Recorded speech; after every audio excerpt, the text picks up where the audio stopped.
Welcome everyone to the Western Museum of Flight. I'm Cindy Maka, the director. The focus of these lectures often shines on exceptional people who have done exceptional things in the aerospace industry. Today we have one such individual who is now participating in the truly amazing field of hypersonic technology. But he did not start there. Among his other illustrious achievements, he was indeed Lockheed Martin's chief test pilot for the F-22 Raptor. Ladies and gentlemen, Steve Rainey.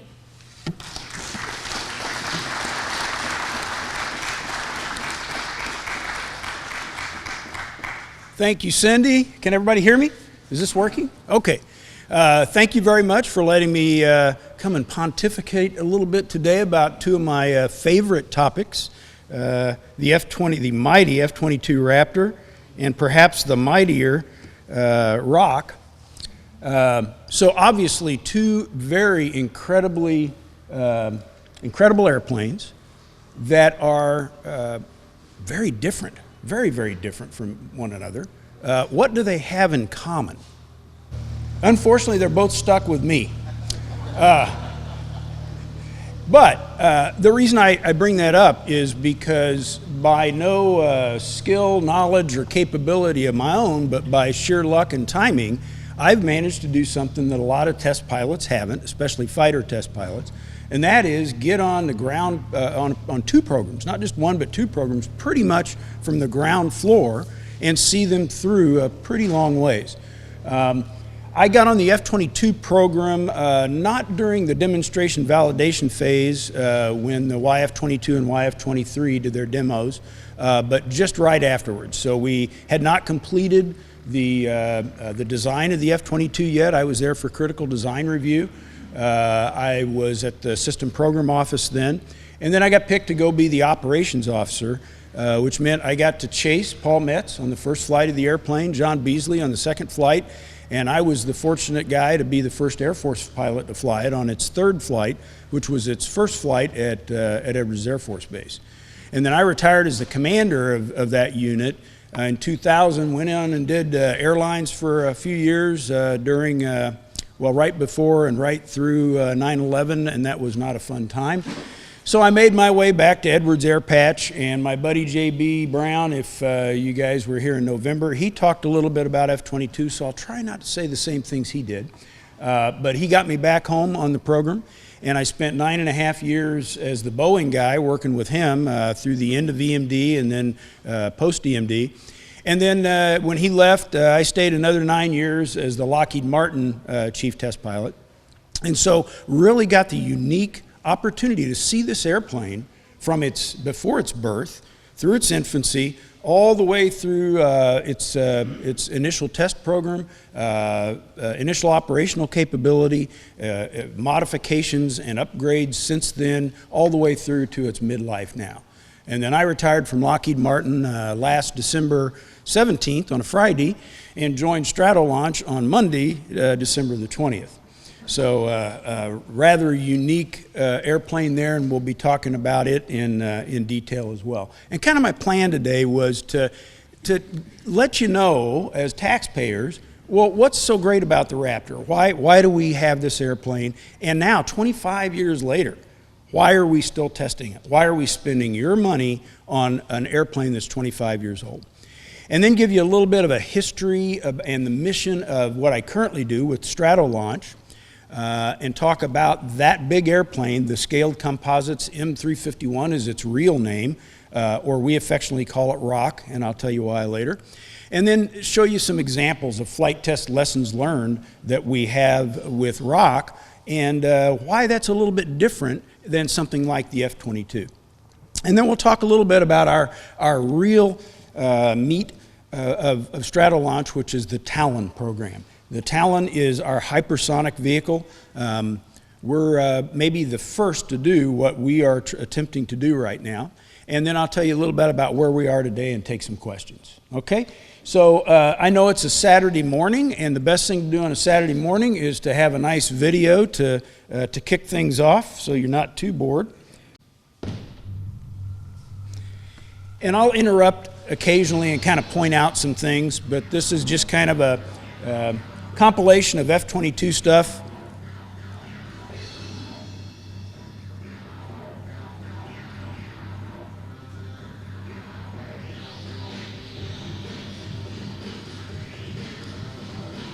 It is a sexy looking beast, isn't it? Now, right after takeoff, you're going to see takeoff here. I want you to watch what the airplane does. This is kind of our signature move at air shows. It's called the Raptor power loop or high alpha loop. You know, normally when airplanes do loops, they start and stop at the same altitude. Yeah, we don't. We pretty much turn up our own tail. We'll talk more about that later. That's a control room. We obviously rival NASA and the space shuttle with the amount of data that we send down to a control room.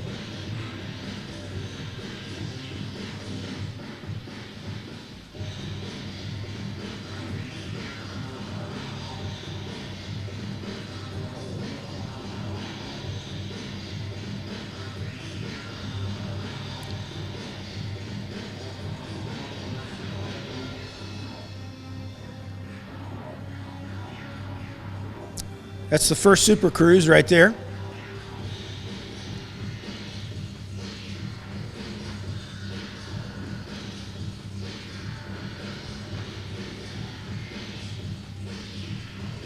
That was an AIM-9 missile launch. Refueling is a dream on this airplane. The airplane weighs about 64,000 pounds, ready to go to war, with 70,000 pounds of thrust. So it is an absolute rocket ship, hence the climb you saw there. It's a 9G airplane. Unfortunately, we had to carry bombs on our air dominance airplane to make up for the F-35 being a little late to need. And so you'll see some of those there.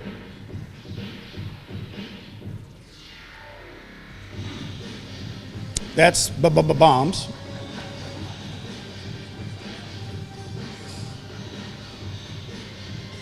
No speed brakes on the airplane. So when you see all of those vortices, that's because we use the control surfaces as speed brakes. Here's another high alpha loop for you.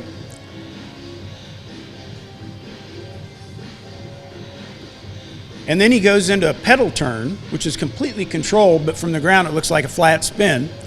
And then he powers right out of it, right back up into the vertical.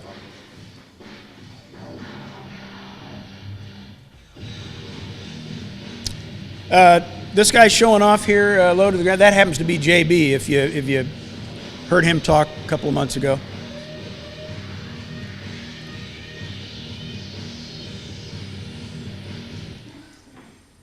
Now, if that doesn't get your blood flowing and make you proud to be American, I don't know what will. So why did we build the Raptor? So if you look in the upper left corner there, when I was a young F-4 pilot in Germany, back before the wall fell, in the good old Cold War era, the top two airplanes there, the MiG-21 and the MiG-23, those were our biggest, that was our threat. That's what we were planning everything against. Well, over a course of 20, 30 years, guess what? The threat said, wow, look at those F-16s, those F-15s, those F-18s, we need to up our game. And so they did. And you know, back then, the F-15 definitely dominated the air, and it provided us with true air superiority. But here we have the MiG-29 and the Su-27, and suddenly they're narrowing the gap. And that's not what we Americans like. Because what that means is it's a game now. It becomes a chess game. Whose missile is faster? Which missile has longer legs? Which airplane's faster? Who can get in closer to shoot? Can I turn and maybe get my radar signature away from his missile? So it becomes this guessing game, right? This chess game. And I don't know about you, but as an American, I don't want to play with my kid's life. So that's just not acceptable. And not only the airplanes, but the missile technology improved there on the right. And in the lower left, you see even other countries were evolving and building new airplanes that exceeded or at least were starting to match the capabilities of our airplanes. And the surface-to-air threats. So in my day, we flew low altitude intentionally, very low altitude, to get below the surface-to-air missiles. Not something that works today. That went out a long time ago. Those things are very, very capable, can see all the way to the ground. So because of all that, we needed something that revolutionized the way we thought about and did military aviation combat. So the situation we had is basically with all that capability, you've got a veritable wall that you can't penetrate. So if you can't penetrate, if you can't have superiority over the airspace, the guys can't go in on the ground and do their thing to prosecute war and then get the objectives of whatever the objectives that we've got stated for America. So what's the solution? We said the F-22 is the solution. Why? Because we have to have air dominance, and we've got to set this new marker way up here. We've got to really bring something to the table. Typically, just so you kind of know what we carry, everything's pretty much internal. So we can carry 6 AIM-120 medium-range air-to-air missiles in the internal bay, or, like I said, F-35 was a little late to need, so we had to carry some bombs. So we can carry 2 AIM-120s, one in each bay, and 2 1,000-pound joint direct attack munitions, bombs. Or we can carry 1 AIM-120 in a bay and 4 small diameter bombs. Now what are those? Those are, they've got wings. They're very high L/D profile. They use GPS and INS to get to their target, and they're incredibly, incredibly precise and very long range. And so we can either carry 3 AIM-120s in one bay, 4 small diameter bombs and an AIM-120 in the other bay, or 8 small diameter bombs and 2 AIM-120s. Only for ferry, we don't fight with them yet. There are some different tanks out on the books that we're starting to look at. We've demonstrated, but at least right now, the fuel tanks are just for ferry purposes. So that's kind of our general loadout. And as far as building the airplane, so it had its birth at Skunk Works out in Palmdale. Sam Nunn said, nope, we're going to build that airplane in my state, in Georgia. So bottom line is the very forward fuselage there that you see, that was built in Marietta, Georgia. The mid fuselage, that big chunk, that was built in Fort Worth, which used to be General Dynamics and then got bought by Lockheed Martin. And that's where all the major systems are. So when you think of, that's where the fuel is, most of it, as long as, and wings. But when you think of the hydraulics, the electrics, all of that kind of stuff is pretty much Fort Worth. And then the wings. The wings, I really wish you could see this. This is incredible. The wings were built, so the wings, the aft fuselage, were built at Boeing, and Boeing did the integrated avionics. And then you ship all this stuff to Marietta, Georgia. They put it together. We do a couple of acceptance flights, and then the Air Force comes and does their acceptance flights and takes the airplane. Since this is a Northrop-based museum, I'll just tell you one of the most incredible things that I've ever seen, and the same facility did the B-2 wing and the F-22 wing. And if you ever look at the F-22 wing, and hopefully you can see in some of these videos, it's not a simple shape.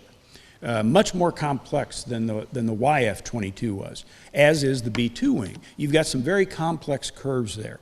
And how do you build something like that when it's composite? This was the neatest thing in the world. Have you ever seen those things in like Spencer's? The kids will, it looks like little nails or something. They stick it on their face and it makes a shape. Well, at Boeing, there's a great big room, big enough for a B-2 wing, with some, they stand about this tall, and they're just round cylinders that are very close together. And you put your complex curve equation into the computer, push the green button, and they go ching, ching, ching, ching, ching. And then you make your mold out of that. Absolutely incredible technology. But that's the kind of new stuff, cutting edge stuff that had to go on to build this airplane. Everything about it was revolutionary. Hydraulic system. All the previous hydraulics had been 3,000 PSI. We're 4,000. Why? Because A, we wanted higher pressures for the demand of the very large surfaces. Those tails on the F-22 are about 60% the size of an F-16 wing. And we want to throw those around to get that massive performance. But the real driver was, guess what? Higher pressure, smaller lines, less weight, better performance. So everything on the airplane, keep that in mind for a later comment, is revolutionary. What are the key things that make this thing work? So, low observables or stealth, super cruise, highly advanced, integrated, sensor-fused avionics. That sounds like a buzzword, doesn't it? And high agility with post-stall maneuvering and thrust vectoring. But not one of those things is what really makes it revolutionary. Each one of those things, the way we did it, is revolutionary. But really, it's the synergistic effects of all of those combined that make this airplane, even today, 25 years later, truly revolutionary. Okay? So stealth. Let's just talk about it a little bit. I'm not going to go into the detail that JB did, other than to say stealth does not mean that you're invisible. Stealth is merely trying to control your signature. And we have multiple, we've got the electromagnetic spectrum, we've got the infrared spectrum, and we're trying to control all of that. And one of the best ways is to absorb it. So if you were to walk up to an F-16 or an F-18 or an F-15 and you knock on the side, it's going to sound like a tin can. It's metal. And if you walk up to an F-22 and you knock on the side, it's going to sound like thunk thunk because it's composite. So a large part of it is trying to absorb it with the material you make it out of. Of course, there's metal inside, titanium and so forth for the structure, as well as composite, but the outside is primarily composite. If you look at the F-117, I'm sure JB told you guys this, they used radar absorbent material. Some pretty thick stuff, and became a difficult thing for maintainers because they got to cut through that to get the panels to open it up. Again, advances in technology. We've got some coatings, but they're more like paint, and we even have J-seals on a lot of these panels that you can open and close at will, and they maintain their continuity for stealth. So absorbing, and then the rest of it is about reflecting the energy in a way that the pilot knows so that he can use it to his advantage tactically. That's all stealth is. Now, supercruise, what's that mean? That just means I can go supersonic without afterburners. Well, if there's an F-16 pilot sitting around, he'll say, well, I can do that in my Block 50. We're talking orders of magnitude here. A clean Block 50 F-16 can maybe do 1.1, 1.2 in a dive without using the afterburner. I want you to look at that. The black line, so the big blue area is the total envelope of the F-22. But the supercruise envelope, at design altitudes of 30 to 40,000 feet, we're talking Mach 1.6 plus. And that's with a go-to-war configuration, whereas the Block 50 F-16 is clean. That's an order of magnitude difference. So why is that important? It's important for a couple of reasons. First and foremost, if we just had this by itself, it means that we are imparting more energy to the weapons we're releasing. So if we're shooting a missile, it's about 1.5 times the distance, the range that you can get out of a subsonic airplane. And bombs are almost double. So just for that reason alone, it's important to supercruise. But remember I talked about synergistic effects? Now combine that with stealth. So they don't see me coming, and when they do, or if they do, they have less reaction time and my missiles can get there quicker. So just those two things synergistically are incredible in and of themselves. And you can see what a huge envelope the Raptor has. So what's that mean? If this is like a notional surface-to-air missile belt, circa early 2000s. And if you're a non-stealthy fighter, you can see those circles overlap. So it's an impenetrable wall like that one I showed you a little bit earlier. Now, if you're a stealthy, medium altitude, slower fighter attack airplane, like maybe an F-117, F-35, yeah, there's some holes. You have to be very, very careful about mission planning when you're going lower and slower like that so that you can get through those holes without being detected. But if you are a high-altitude, super-cruising, stealthy airplane, you can see we can pretty much operate with impunity, absolute impunity. And that's just based on the stealth and the supercruise. Now we add to that this integrated, what is it? Highly integrated, sensor-fused avionics. What's all that mean? Well, we kind of have, we got supercomputers, or at least they were back then. And there's 6 computers that are located all around the airplane called the Integrated Vehicle Subsystem Controller. And they control the autonomic functions of the Raptor, kind of like your brainstem does. So your brainstem controls your heart rate, your breathing, and stuff like that. Well, the Integrated Vehicle Subsystem Controller, it controls things like fuel, hydraulics, the electronics, all of that stuff is controlled without even thinking about it. And then the really powerful computers, we call them CIPs, Common Integrated Processors. Those control, they're like the gray matter, they're the thinking part of the airplane that allow it to do the cool stuff. What do I mean by cool stuff? So if you look on the left here, that's kind of a fourth generation fighter, like an F-15, F-16, F-18. I've got a bunch of different displays that I have to interpret. Now some of those displays are pretty advanced nowadays, they've upgraded too. And they've got off-board data coming in from like AWACS, for instance, and that would be on a Joint Tactical Integrated Display. But nonetheless, the pilot has to look at that and decide, is that guy there from my radar the same guy that I'm getting from the JTIDs, the same guy that the electronic warfare set is giving me? So it takes some mental processing to do all of that. So what we did was we said, take this supercomputer, give it some intelligence, and let it control the sensors. And we've got an incredible radar, an electronically scanned array that's more powerful than anything out there airborne. And we have other sensors as well. And those computers control those sensors, say, go get me some data. And it happens so quickly that it's pretty undetectable. And then it takes all the data from those various sources, fuses it together, and puts it in one big picture for the pilot, God's eye view, where I'm in the middle or slightly depressed, we can pick that. And I think you guys can figure this out too. If you take a look at that, that thing in the middle that's white, that looks like an F-22, what do you think that is? That's me. The blue guys, you think those are good guys or bad guys? Good guys, yeah. And if there was green guys on there, they'd be good guys too. If there's yellow, yellow means the Raptor's trying to tell me, hey boss, I don't quite have it figured out yet, but I will, give me a second. And then red, what do you think red is? Yeah, we call it red is dead.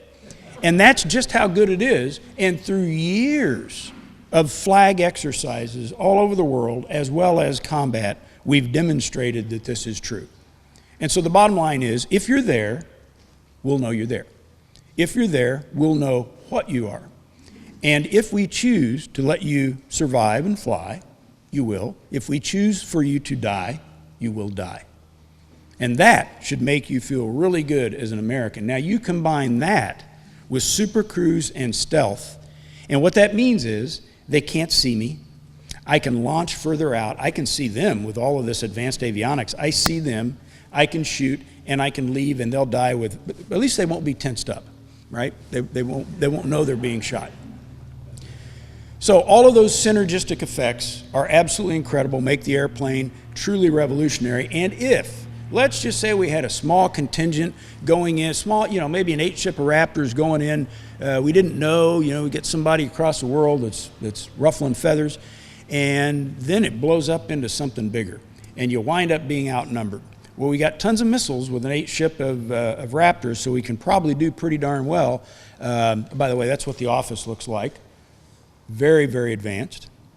But if you get to that point where you got multiple guys to deal with, that's why that Raptor power loop I talked about, nothing outmaneuvers the F-22. Now you're going to say, well, now wait a minute, Hooter. I saw the Su-27 in an air show, and it did a flip-de-flop, and yeah.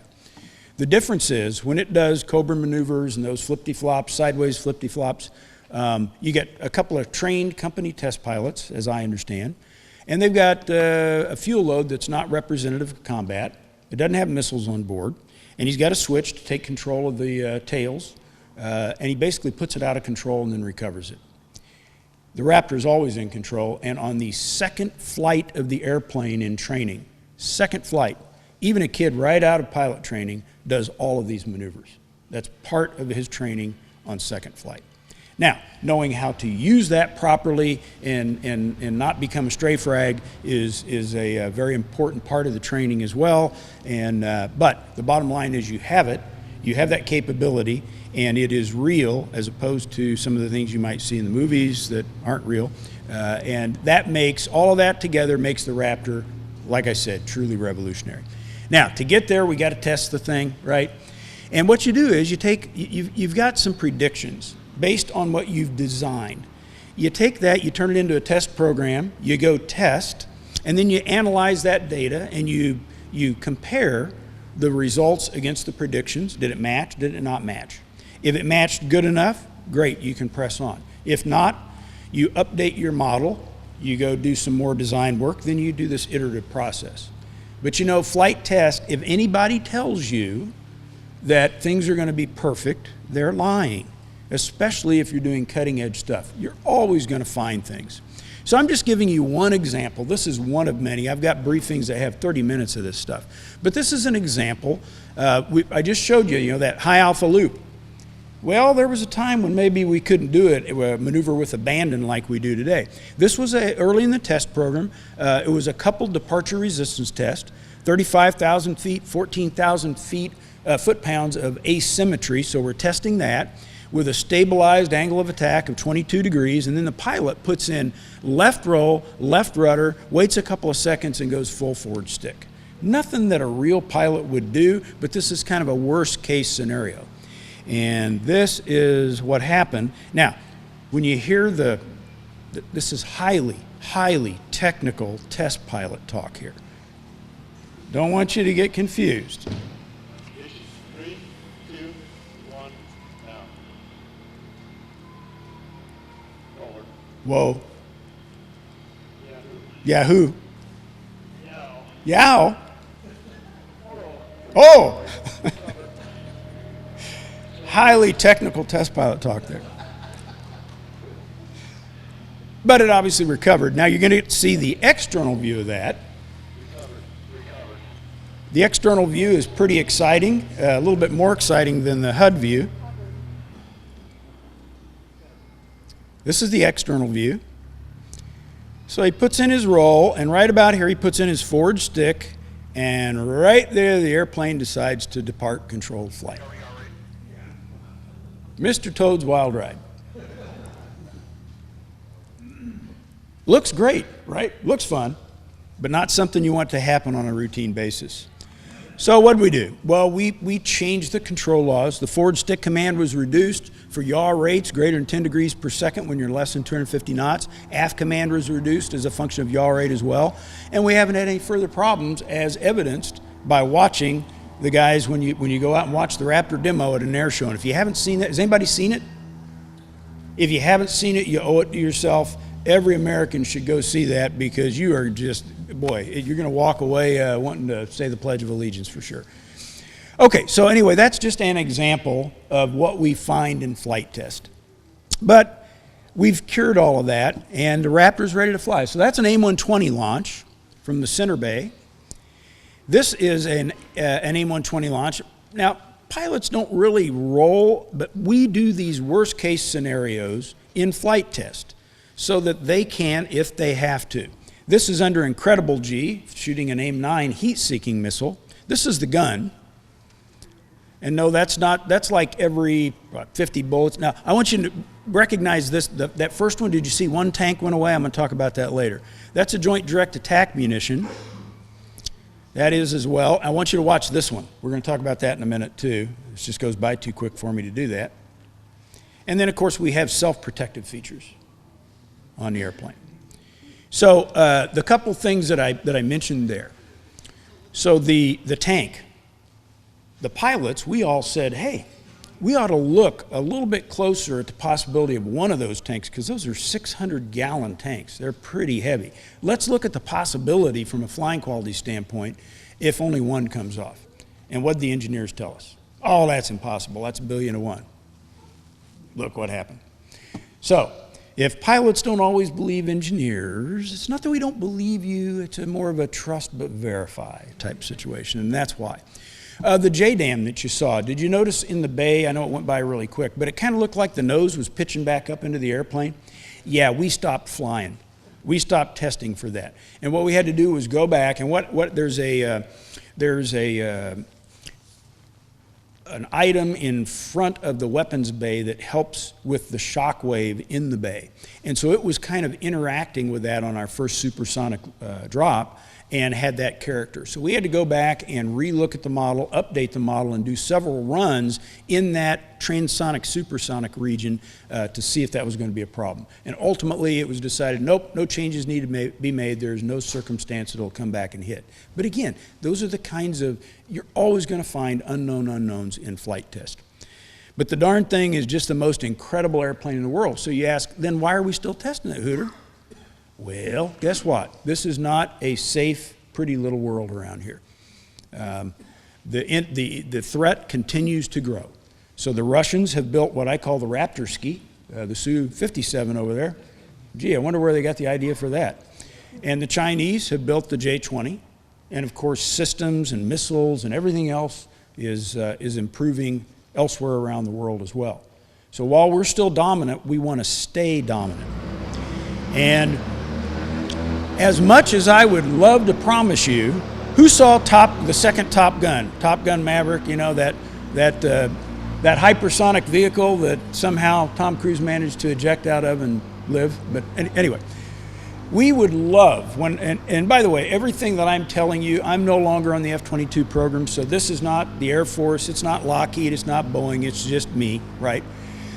But we would love, Lockheed and Northrop would love to give the Air Force and the Navy and the Marine Corps, we'd love to give them an airplane that does warp 8 and turns up its own tail, does about 100 Gs and doesn't black the pilot out and shoots photon torpedoes.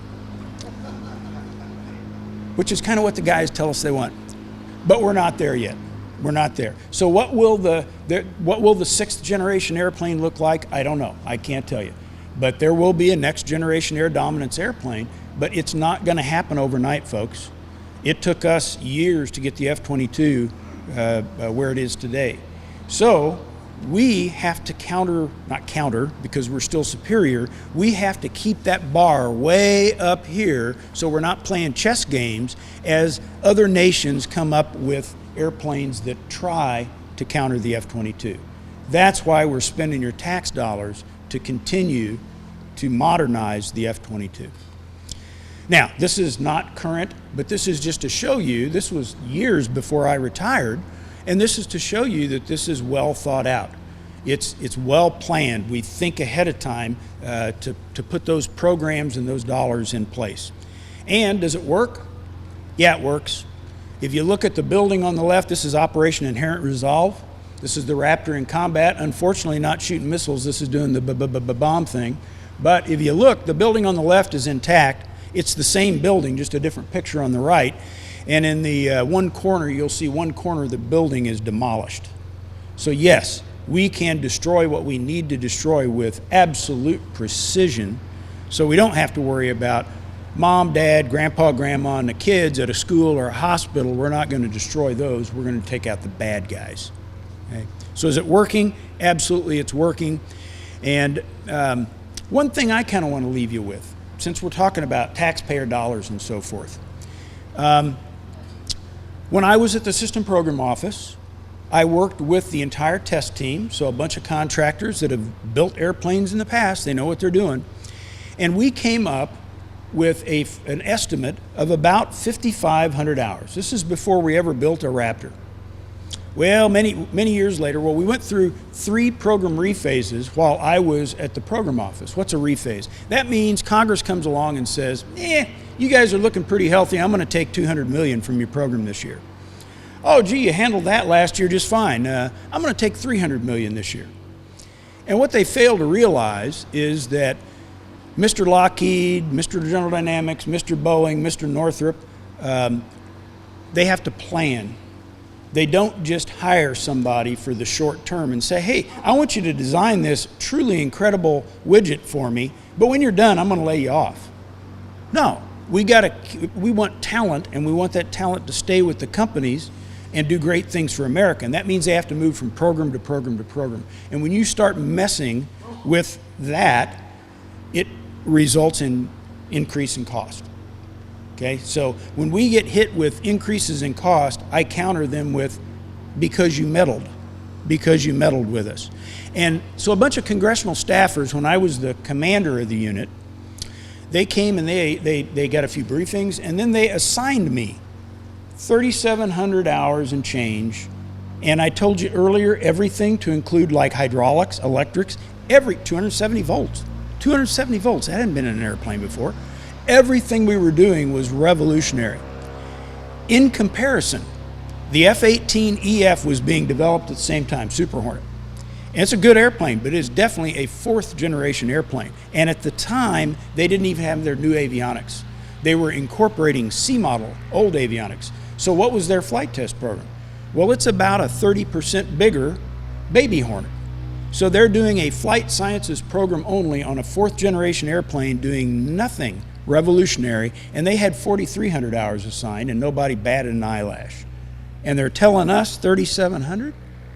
And in the end, the Air Force, of course, convinced Congress, look, folks, we got to have this. And so where did we wind up? We wound up with 6,300 and change. And I would submit to you that had we been left alone, we'd certainly be maybe 6,000, 5,900. But, you know, I guess in the big picture, what I'm asking you is, who knew better?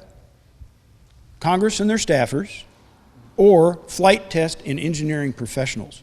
You look at the numbers, 3,755 versus 63.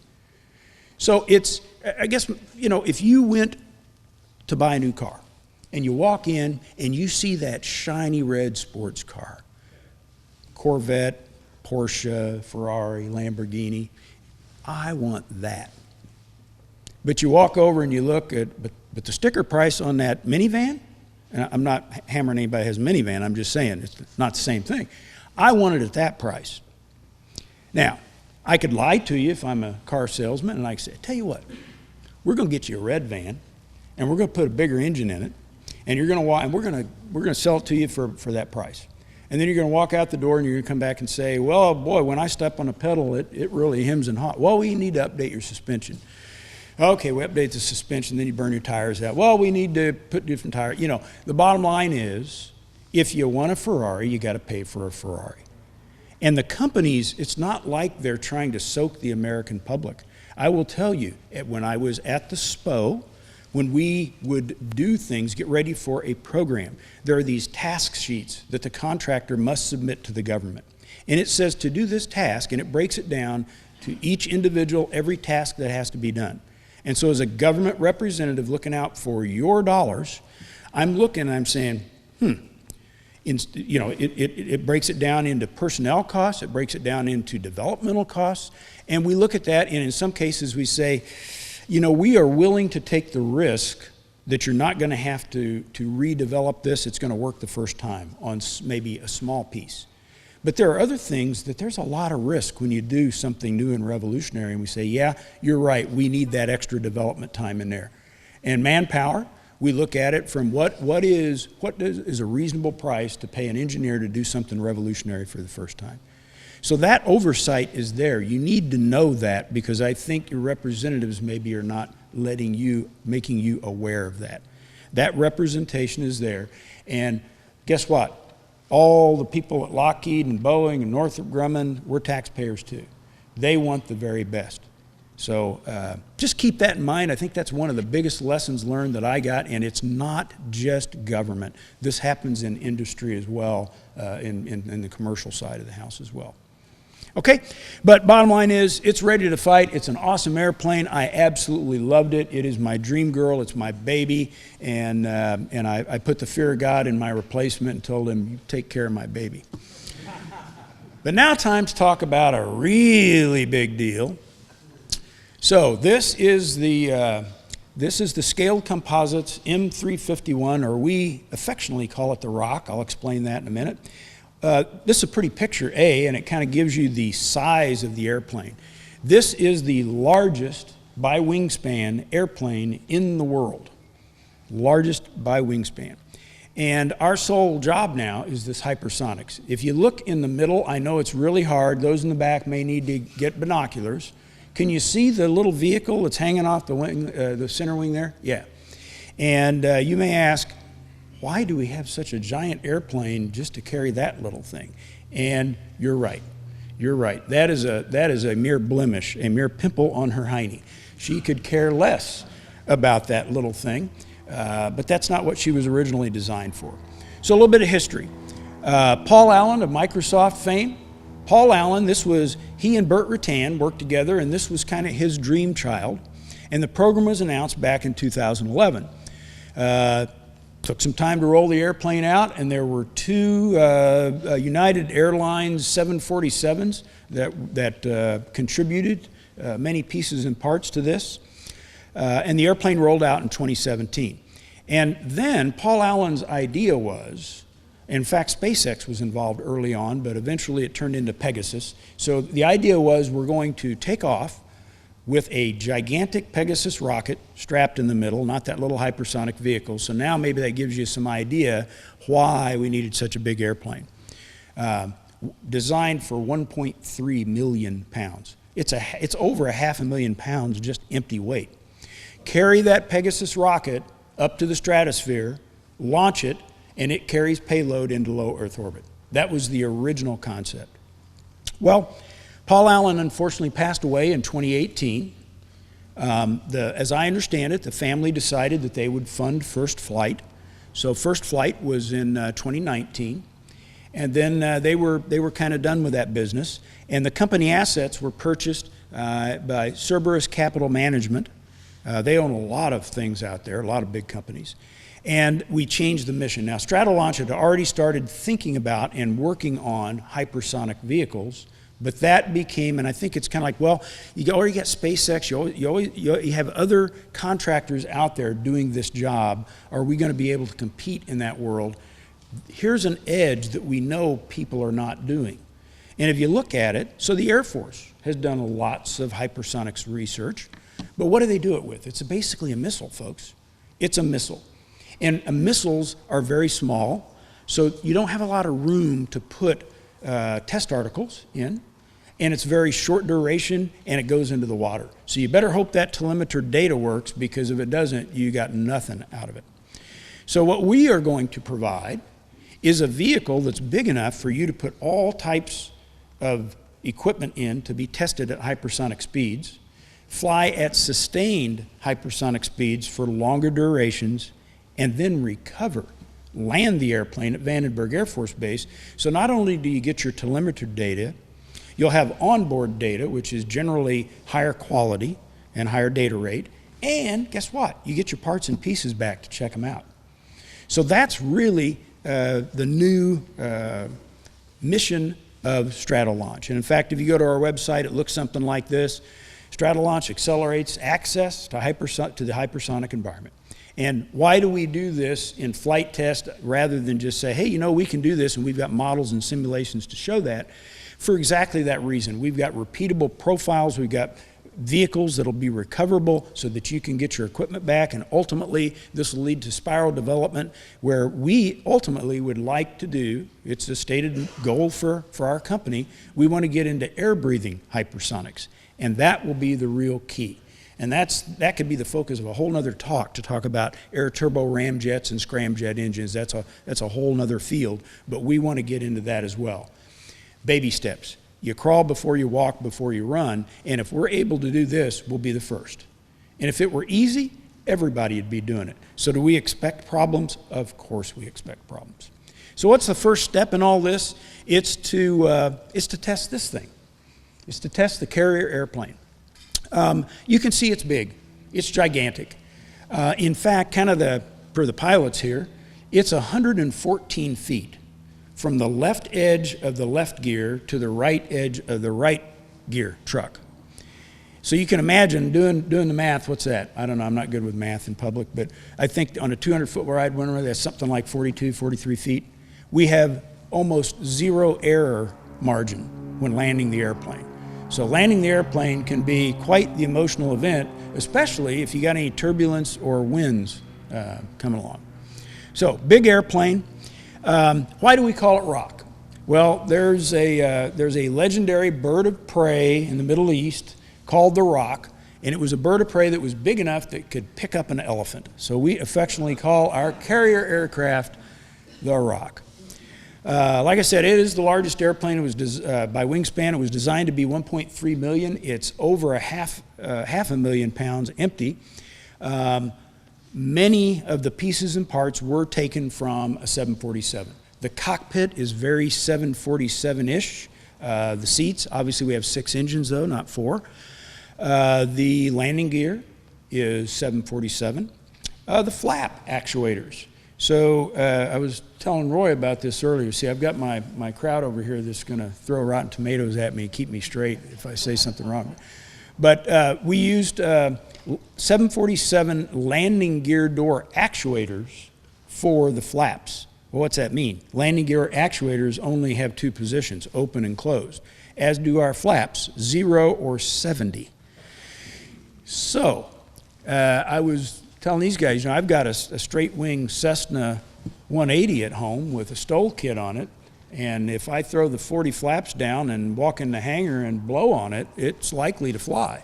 So you can imagine with 385 feet of that and 70 degrees of flaps, it always wants to fly, and it is very affected by the air mass that's around it. We've got 6 Pratt & Whitney 4056 engines from those surrogate 747s, 336,000 pounds of thrust. I think that is a record to date as well. We have a pretty high fidelity sim that helps you when you're learning to fly the airplane. It is non-motion based, and that's one thing I will admit is one thing I didn't anticipate was the motion that's going on within that composite airplane. You feel a little bit of everything and you're moving around pretty good. At the end, I'm going to show you a video, and again, things happen pretty fast in a video, and it's actually during takeoff, but I want you to watch all of us. It's a kind of a fisheye lens on top. I want you to watch the motions that are going on in the cockpit. And that's not just the runway, that's just the way the airplane is. This is kind of a size comparison, so you can see how big it is. It is a very, very, very big airplane, and still to date, when we bring people into the facility and show them the first time, it's one of these double, triple, quadruple takes, because it takes your breath away as to how big this giant thing is. It's rather unique. You know, the twin fuselages, we're actually in the right side. We've got 2 pilots and a flight engineer, or now he also becomes the payload operator. The left fuselage is pressurized, but there are no seats or cockpit or anything over there. It is merely for avionics equipment. Largely, the design is such that things are split. So for instance, the pilot cables, yeah, we're fly-by-wire, all right, fly-by-cable. So it's literally a cable system, and the pilot side controls the left fuselage and left wing. The co-pilot side controls the right fuselage and right wing, and through a pogo system, just like the 747, underneath the floor, underneath pilots, those are connected so that we both control the whole airplane. The beauty of that is if something goes wrong, we can disconnect them and still fly the airplane with one side adequately. Now, things like electrics and pneumatics, those are the only things that are connected amongst the fuselages. Not even fuel is shared. Fuel is separate amongst the wings. This shows you a big picture. So you can see big airplane with 12 banks of ailerons, 14 banks of flaps, 4 elevators, and we're on the right-hand side. So you would think that the control forces would be very, very high. They're actually not. The cabling system uses some metal cables, but we use some advanced composite cables for most of it. It's the same stuff that racing sailboats use. And that's better for cable stretch at various altitudes and temperatures. And then over the pulleys, where we have pulleys or meets where junction boxes, that's done with actual metal cables there. We fly it with chase. The chase that we use is a Cessna Citation 550. Why did we pick that airplane?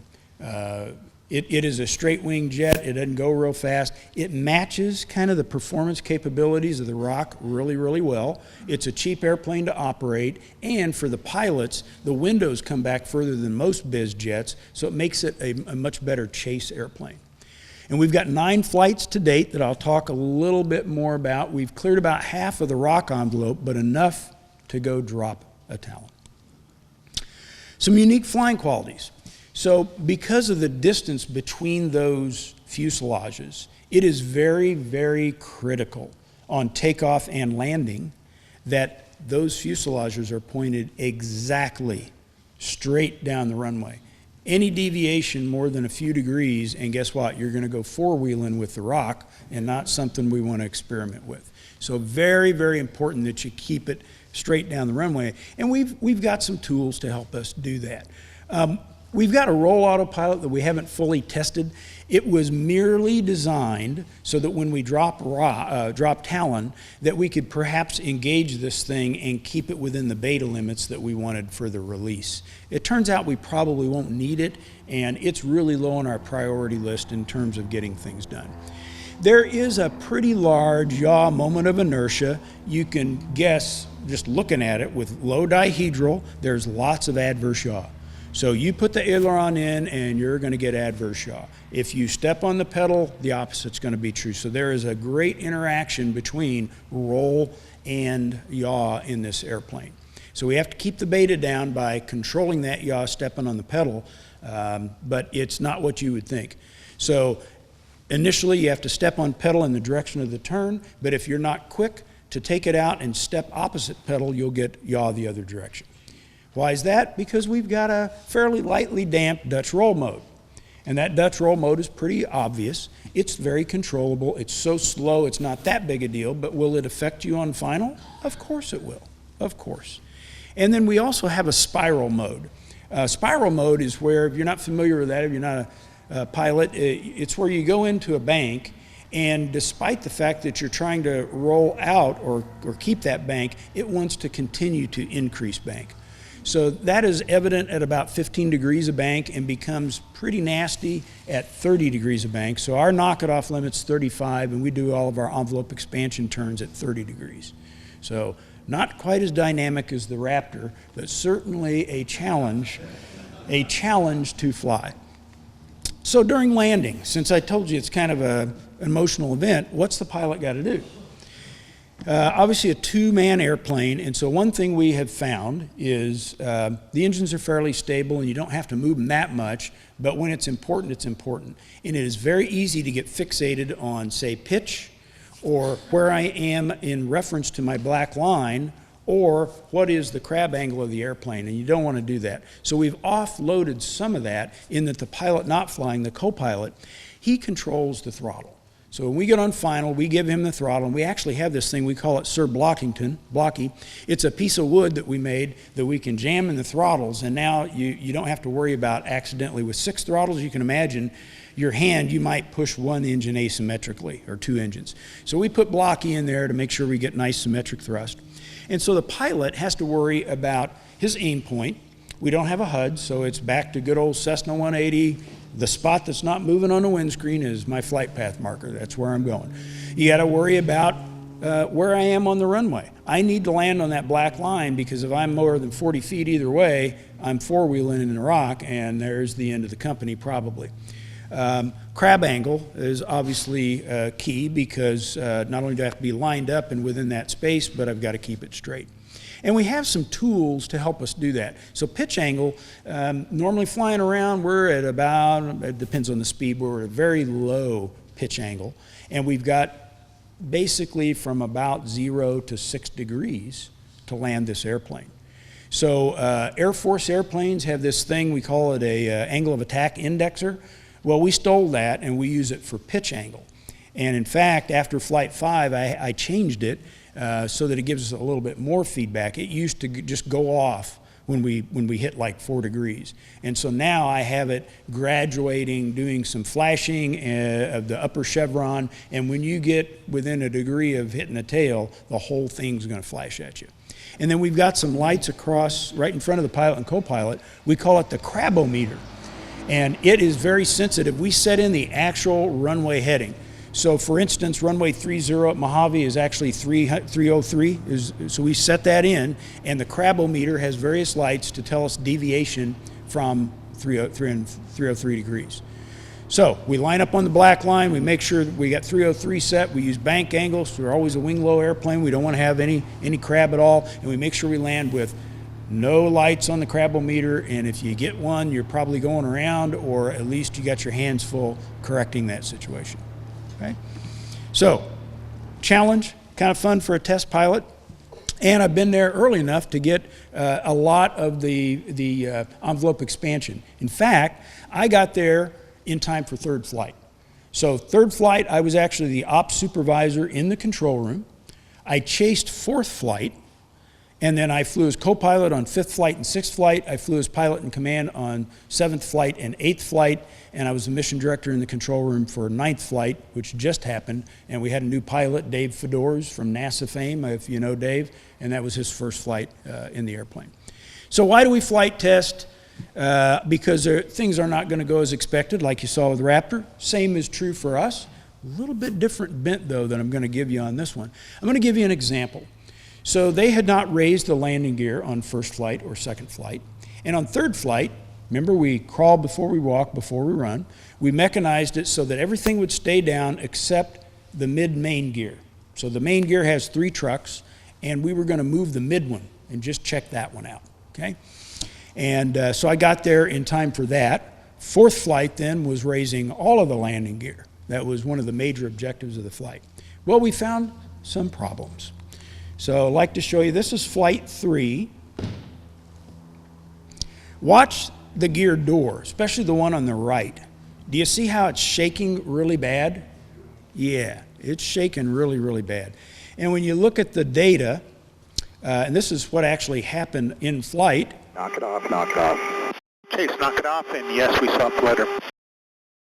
Knock it off is the term we use when we have a safety thing and we want to stop testing and get away from that environment.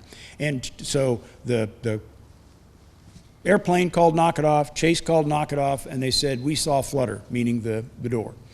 Well, it wasn't really flutter.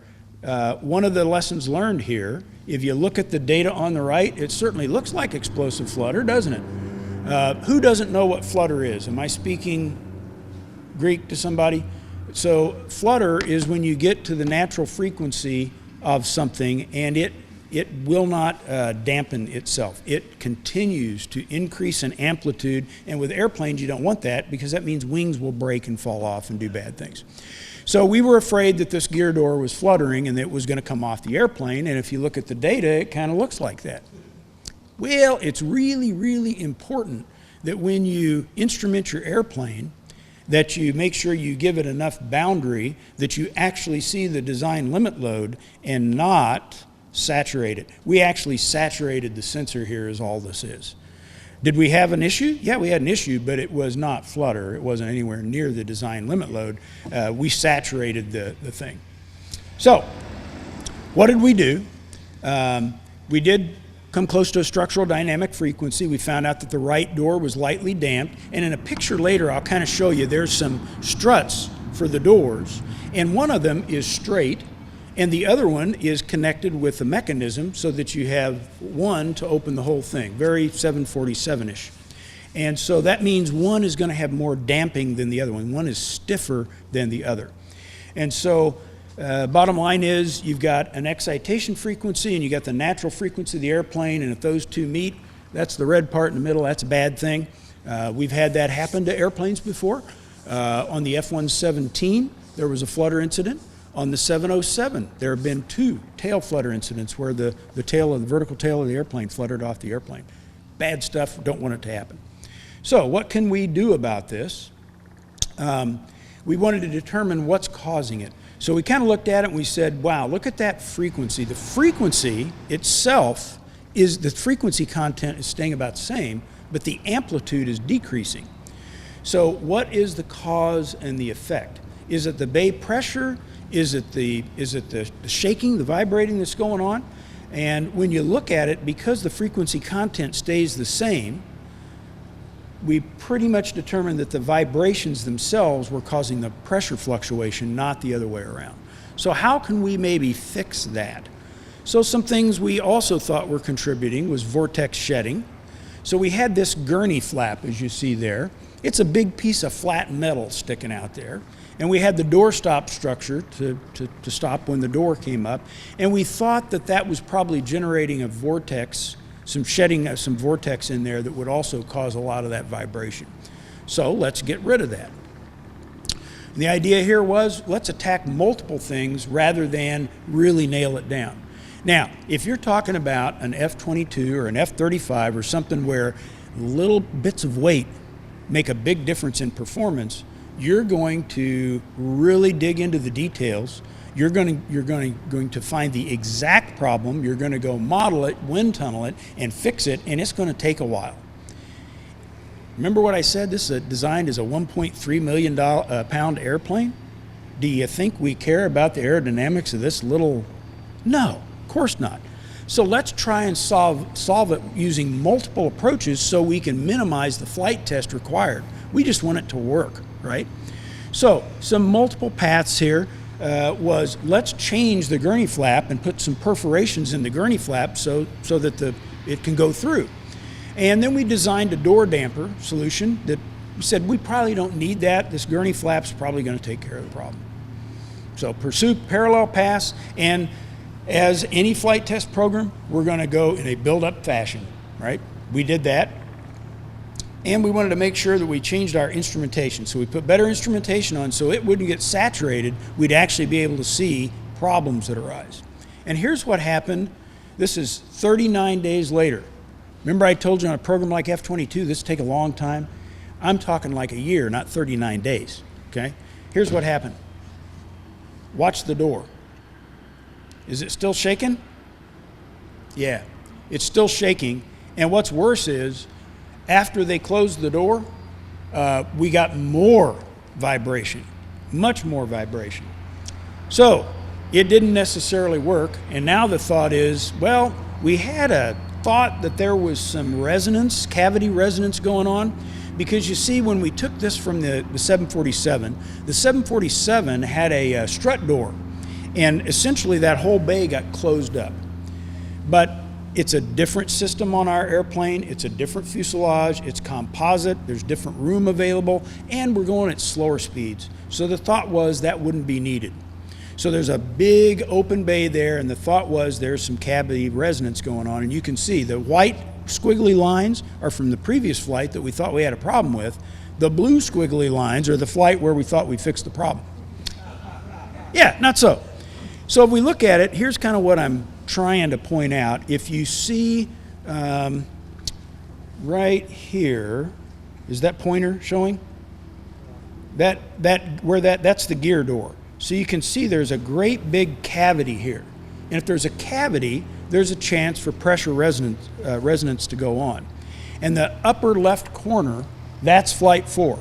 So you can see what is going on is there's air pressure building up in the aft part of the bay, and as it builds up to a point that creates suction in the front, then you have a resonance of pressure to the forward area. And then that area builds up and causes you get this back and forth resonance between the forward lower portion of the bay and the aft upper end of the bay.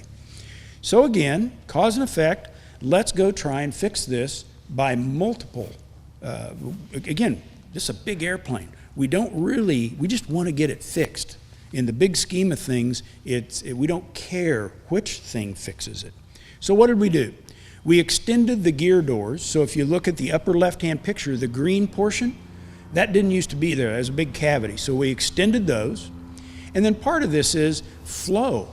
If you get disturbed flow, that's what's going to cause all those eddy currents up into the bay. So if we can energize the flow before it gets there, it'll continue past that hole. And so we put vortex generators to energize the flow in front of the nose gear door. And then up where we still had a hole, we put a shelf. And even around the landing gear, where you couldn't put the shelf, we put brushes. So that was thought that that would stop that flow from coming up and going past that shelf. And then finally, the door damper that we thought about before, we put the door damper in. And here was the result. This is 69 days later, still not a year, 69 days later, this is flight 4.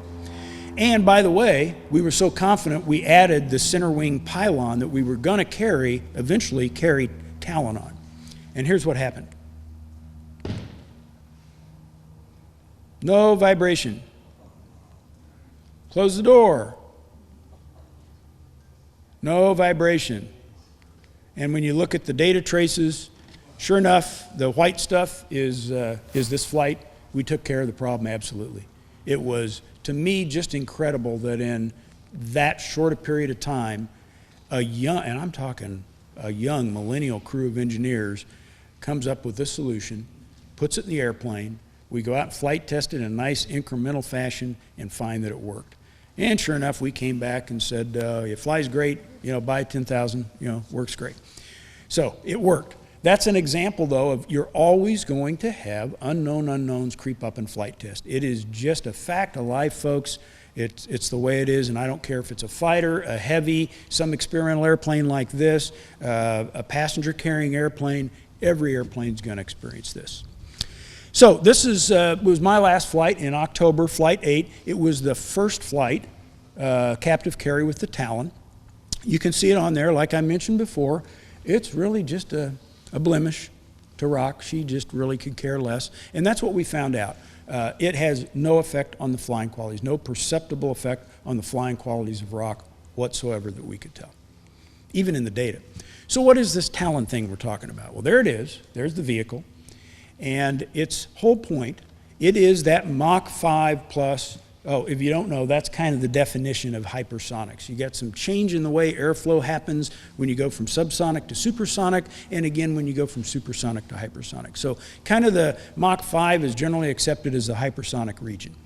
So it's powered, interestingly enough, by a very small Ursa Major Technologies Hadley 5,000-pound force rocket motor, and that rocket motor is kind of unique. It's the first one in America that has been oxygen-rich, closed cycle. Now, what does that mean? It was actually a Russian design, and what it brings to bear is all of the fuel goes through both the pre-combustion and the combustion chamber, so it's much more efficient than the open loop sort that we have typically.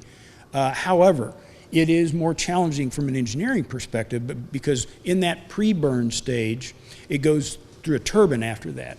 And you are putting much higher pressure, higher temperature gases into those turbines. So it's a much higher engineering challenge.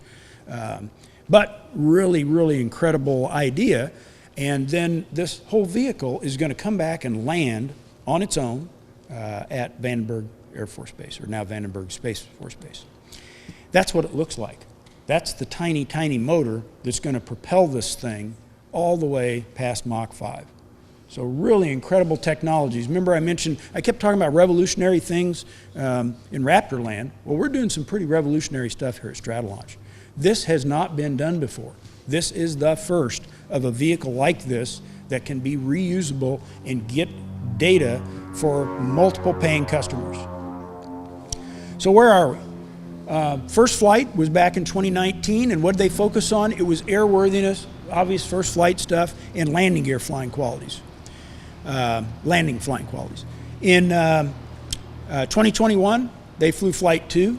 That was envelope expansion in the powered approach or landing configuration, as well as checking the pressurization system out, because believe it or not, Scaled Composites has a history of making hatches for their airplanes. Hatches are kind of hard, and they're just hatches with a handle, and you got to open these things. And when you have air pressure, that's kind of difficult. So in an airplane like this, we were rather concerned about that. And in the short hairs, guess what they did on first flight? They flew with a fabric door. I kid you not. So it wasn't pressurized for first flight, but that fabric door has been so successful, it's so good, we don't mind flying with it. We use it for almost all the taxi tests, unless the taxi test could get us airborne. If we're doing high speed, then we'll put the real door in. And now our real door does have explosives, so we can jettison the thing and get it out. But many of the early scaled airplanes have hatches that aren't jettisonable. So anyway, a lot of the test there was to go ahead and check the pressurization system out, because it was the first time flown with that new door. Also, remember I mentioned it was cables? We fly with cables. Well, after first flight, decided we needed a little bit more control, and the outboard ailerons were redesigned as a fly-by-wire system.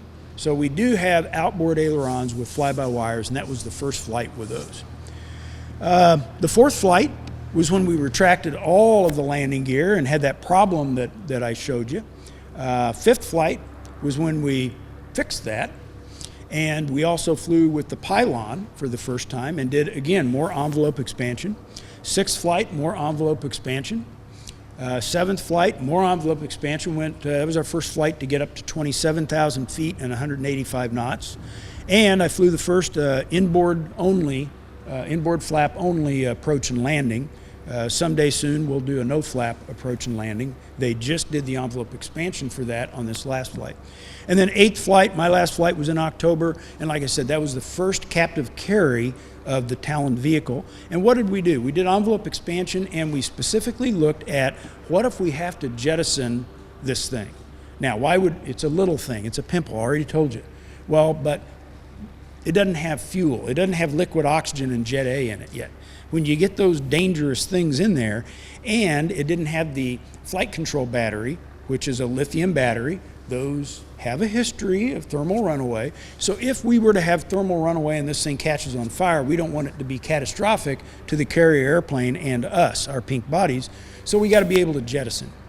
And the fins, the tails, the elevons on this thing, we normally fly around with them in 3 degrees, trailing edge up, negative, because it wants to pitch down when it comes off. And the reason is we wanted to have jettison data over a larger envelope. And with them in that position, we've got a larger envelope. To actually release it and have it go do its mission, we got to move them to 4.5 degrees.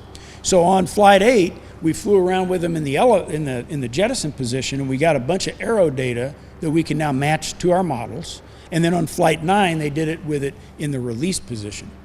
And hopefully, either the next flight or the flight after that, we will be doing a safe separation drop of Talon. It'll have a rocket motor, but not one that works. It will come off the airplane, it will turn on the flight control computer, it will turn away from us, and then it will land itself in the water. Talon 1, the one I hope to drop, will be the first one with a live rocket motor. It will come off, turn away from us, light the rocket motor, do its profile. It will also land in the water, and we hope to retrieve both of those. And then Talon 2 will be the first one to land at Vandenberg. And then we'll have a successful civilian commercial operation for hypersonic research. So that's where we stand today, and kind of like I did before with Raptor, I think a good way to end a long day of me babbling is a nice video. So this is a video of Flight 8.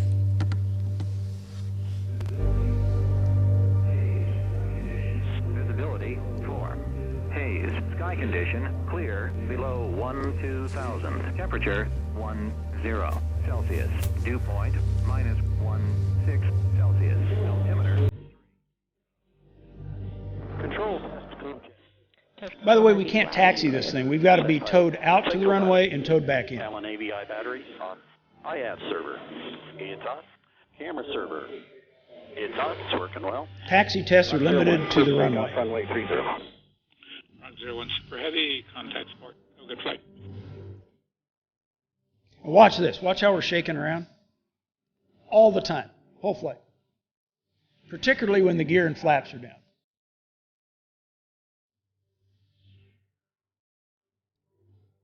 $336,000 pounds tends to kick up a lot of dust, regardless of how high they are.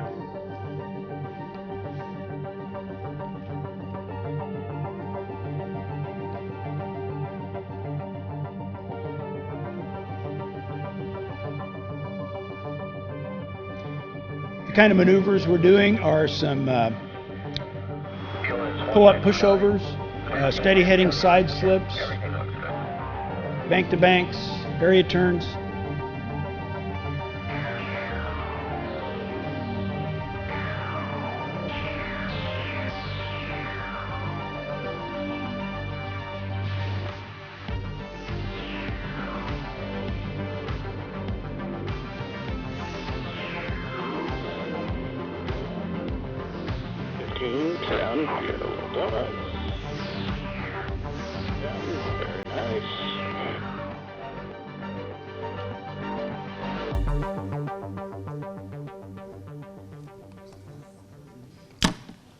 So,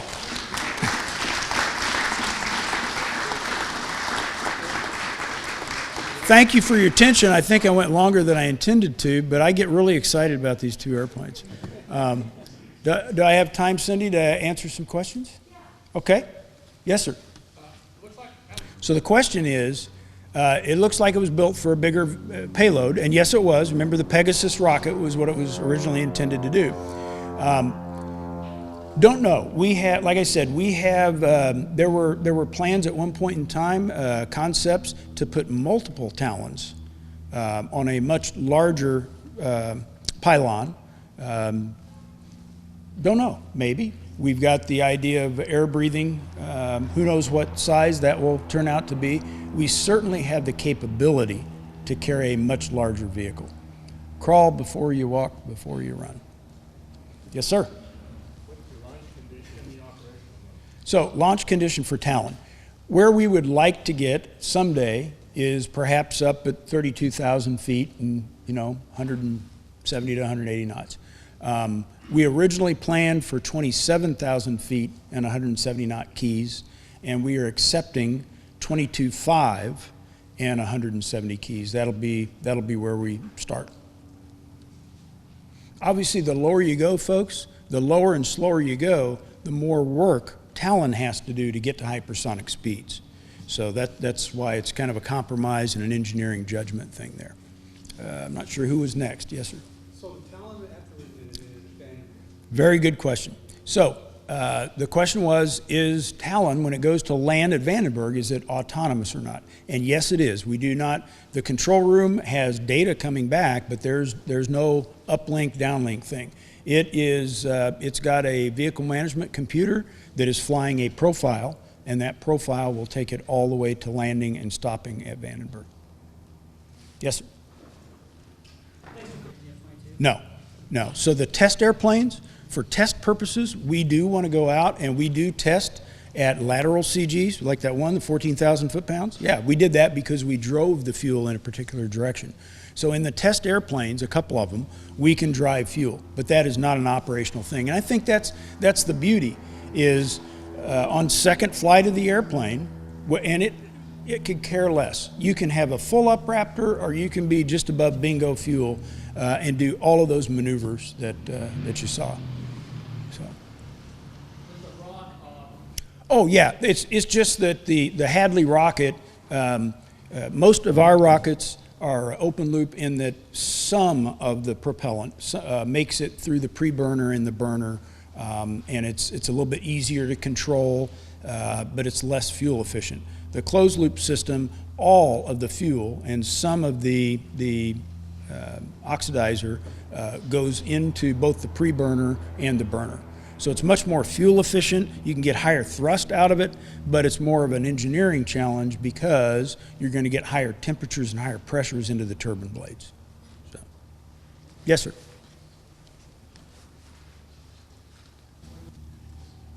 So the question is, Secretary Gates made a decision to stop the Raptor production line. And so we wound up with 195 Raptors built. When I first started the program, we were going to build 700, by the way. So yeah, significant difference between what was originally planned and where we wound up. And so I'll address a couple of things. And remember, this is just from my recollection and Steve Rainey's opinion. This is not the opinion of the United States Air Force or Lockheed or Boeing or anything, right? So yes, the production line stuff was put in mothballs.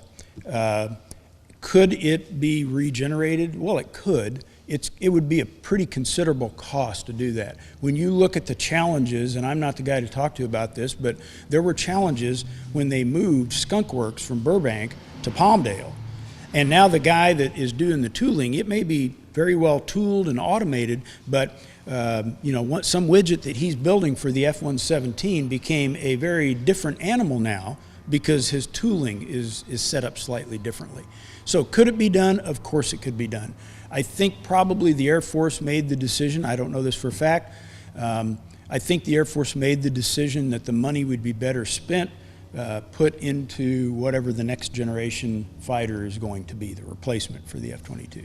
So I'm guessing that's where the money went. Now, as far as the airplanes, the 25 airplanes, you're talking about, those are So the combat training unit that was at Tyndall, and then Tyndall got blown away by a hurricane, and they kept the academics and the simulators there, and they moved the airplanes to Eglin Air Force Base. And at least when I left, the plan was to move the whole school to Langley Air Force Base, which, again, in my opinion, is a very bad mistake. But the airplanes you're talking about, those were training airplanes. And so they did not get some of the updates that the combat-coded airplanes did. It doesn't mean that they're worthless. It just means that they don't have all of the updates that the other airplanes do. Would I still rather take a training-coded Raptor to war than, say, an F-16 or an F-15 or a Su-27? Absolutely, absolutely. You give me one of those Block 20s, I'll be glad to take it to war. So could we update those? Yeah, absolutely we could. But it wouldn't even require bringing all the mothballed stuff back, because you're not, building a whole new airplane. But would it require some significant dollars to do so? Yeah. And smarter minds than me are making those decisions. And while I may disagree with the idea of moving to Langley for training, I'm sure they have great reasons for not updating those airplanes. Yes, sir? Yeah, so the question is, does the F-22 have thrust vectoring? Yes. And so the thrust vectoring is plus or minus 24 degrees, and it happens, well, you probably saw it on the video. You could see the tails moving on the ground. If you're below 8 knots ground speed and you pull or push on the stick past, there's a detent. So let me go back. When you fly a computer-controlled airplane, like the F-16 as an example, the F-18, when you pull on the stick, it's a force command, and you're commanding a G. And typically, when you put the landing gear down and you're coming back to land, you'd rather it fly more like a Cessna, more like an airplane, so you have some feedback, so you have some angle of attack feedback, and it's usually a speed stability type thing. That is true of the Raptor as well. But if you are above 12 degrees angle of attack, below 225 knots, and we looked at multiple ways to do this. And what we ultimately decided, all the pilots together in the early days, there's a detent. So you pull and push. Normally when you're fast and you're pulling and pushing through this detent, you're just going to get 9 Gs or -3, whatever, wherever your regime is. But if you're in that regime where you're getting thrust vectoring, when you pull or push on the stick, you're telling the airplane, I know I'm slow. I know I normally want you to fly like an airplane and give me some speed stability here so I can come and land. I don't want you to do that right now. You're telling the airplane, I want you to put your nose up your tail as fast as you can. And depending on the rate that you already have on the airplane, so if you're already doing a 9G bleed down turn, we've seen in excess of 180 degrees per second. Normally it will generate, even from a static condition, over 50 degrees per second. So you've got nose rate like that because of the thrust vectoring and those gigantic tails. Which, by the way, if you look at the YF-22, some differences. The YF-22 is longer, it's heavier, and if you look at the wing sweep angle and tail are different. The vertical tails are bigger, and the horizontal tails are littler. You look at the F-22, the horizontal tails are bigger, and the vertical tails are smaller. All lessons learned from the DIMVAL program.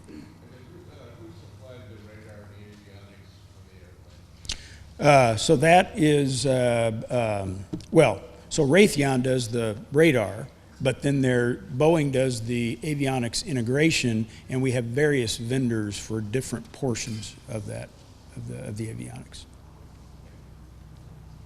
Yes, sir? They're square, so they're two-dimensional, just up and down. Yeah.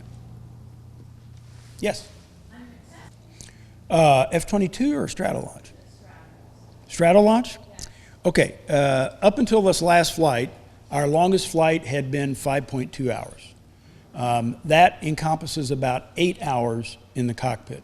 And this last flight was 6 hours with about 10 hours in the cockpit. No, we do not have a bathroom in the airplane.